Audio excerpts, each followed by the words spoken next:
Hello everybody and welcome to another top 5 board gaming video. Today's topic is all about retro. Well, more specifically, this is about games that, in my opinion, have stood the test of time, or rather for me personally, have stood the test of time. I've been playing hobby board games for almost 15 years now, and I know that's not nearly as long as some of you, but at the same time, there are games that I first played when I first started playing that I genuinely enjoyed, greatly enjoyed, and still enjoy. And so those are the ones that I want to share with you. I think it's a really cool thing. Some of them have gotten new additions, upgrades, all sorts of different stuff, and I want to hear what your guys' thoughts are. What are games for you that you played when you first started gaming? And let me know in the comments. Let me know what your thoughts are and all that good stuff. That said, I will give one caveat. I'm not going to include things like chess and stuff like that. I did play chess a lot with my grandpa. I've talked about him in several videos where I played chess with him. He taught me how to play and all that sort of thing. So that's why I said this is for hobby board gaming as far as, you know, these types of games, just as an FYI. But that said, we are going to jump right in with my number 5. At number 5, I've got Cash and Guns.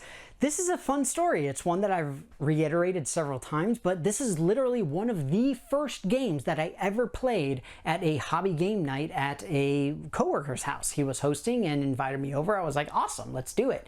And you get to point foam guns at each other. And I remember on the very first round of the very first game that we played, every single person at the table, 6 people, full game, pointed at me. And I was like, this game sucks. And so I immediately surrendered, of course. But then the greatest thing happened because they realized, well, shoot, we can't split this loot 6 ways or 5 ways, however many people there were, because there wasn't enough. And so in that sense, it's great because it immediately taught them a lesson to not do that anymore.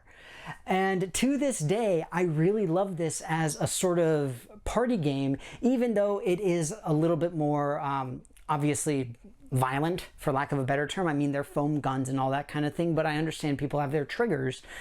I don't mean that as a pun, but you know, it's just not for some people. But at the same time, for me, I love it as a party game because you do get strategy with it in terms of how are you going to point, who are you going to point at, when are you going to load, when are you not going to load, are you going to use a special ability, all of that kind of stuff. Not to mention, I also have the Yakuza expansion, which adds an even deeper layer because you get teams on it. Wonderful game, tons of fun. Cash and Guns, my number 5. At number 4, I've got Citadels. This is a game that I've had kind of a love-hate relationship over the years with, but all in all, I really do enjoy it. It's a great example of a tableau building game, and it also is a good introduction to role picking, because not only do you have to choose a role that is good for your particular position, but you also have to take into consideration what could potentially happen to you that's bad, because you've got the assassin and the thief and stuff like that, and people might be looking at your board and being like, oh, well, they're obviously going to go for this person, so I'm going to make sure and stat them, or whatever it happens to be.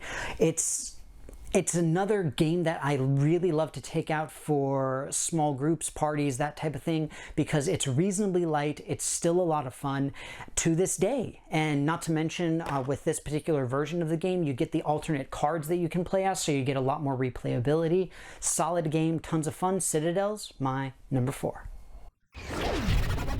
At number 3, I've got Arkham Horror. So I will mention that I have not played the 3rd version of this, or the 3rd edition. I only own the 2nd edition, but I love it. I am a huge fan of Lovecraftian mythos, or however you want to pronounce it. I have done a ton of videos on it, and I am sick of trying to figure out how to pronounce the stupid word.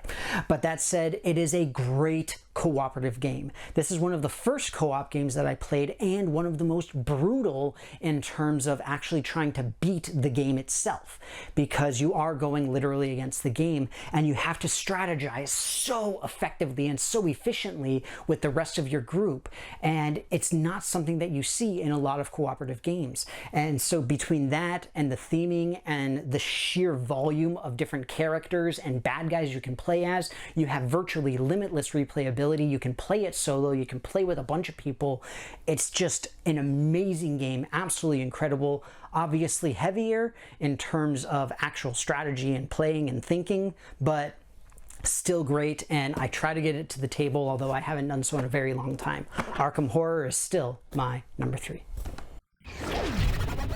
At number 4, I've got Twilight Imperium. Now, this is the 4th edition, obviously, and I do actually have 2 copies of the 3rd edition that you can't really see up at the top of my shelf here. But I remember when I first saw this game, the 3rd edition, I was freaked out. Like Cash and Guns, this was one of the first games that we played. I believe it was the 4th or 5th night that I went to game night, and essentially the guy was like, we're going to be playing Twilight Imperium. And I was like, cool, sounds fun. I've never heard of it. I have no idea what I'm getting myself into. And it was literally the only game we played, and it was some of the most fun that I have ever had at any board game night. Absolutely tremendous. I love the combination of different strategy. I love the combination of different mechanics with trade and backstabbing and deal making and politics and all of this kind of thing, but such a simple idea of you just need 10 points. How hard can that be? And why would it ever take 8 hours?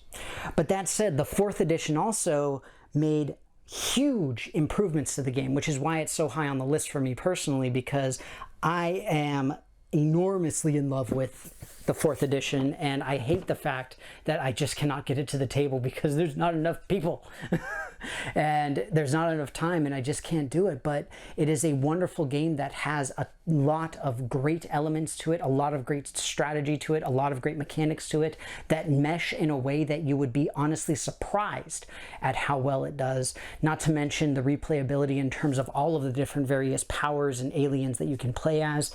It's a tremendously good game. Twilight Imperium, my number 2. At number 1, to the surprise of nobody, if you've watched my channel very much, is Cosmic Encounter. The very first time I played this, we played with a random mishmash of the Eon and Mayfair editions. And so incidentally, I've got a Mayfair edition right here with both the base as well as the expansion. And I've got a, I've got all of the Eon ones in my little case. So you guys probably remember I've got my little case collection. This is the 42nd anniversary edition, still in shrink wrap because I don't need to unwrap it, because I've got all of the Fantasy Flight games, all of the expansions and everything in this fancy broken token box. It is amazing. But that said, I love Cosmic Encounter. That's all I can say. It is my favorite game of all time. I have loved it ever since I first played it. It is truly incredible. I love negotiation. I love the idea of the whole turnabout is fair play. I love the replayability of having so many different alien powers that you can use. I love the simplicity of the goals. I love the idea of being able to have and make and break treaties and all of this kind of stuff. It's just amazing. It's a wonderfully well done game. I am so glad that it has survived for so many decades, and for me personally, it has survived for as long as I have been playing games. Cosmic Encounter, by a long shot, is my number 1. Well, everybody, that's going to be it for me. I hope that you enjoyed this video on my top 5 favorite games that, for me personally, have stood the test of time since I started playing hobby board games. There are a lot of games that I started off playing, like Munchkin and Smash Up and all of these kinds of things that really just fell by the wayside because I was kind of like, nah, not a fan. Not really big into that. And Talisman was another one that comes to mind immediately. But these are games that I still love to play. I love to get them to the table whenever I can, because they are just amazing in my mind. They are tremendously fun, and they have not gotten old. And to me personally, that goes to show their replayability individually, as well as just simply solidifying in my mind how much I personally love them. Now that said, obviously, you guys have your own opinions. So, like I mentioned before, please let me know what your thoughts are in the comments below.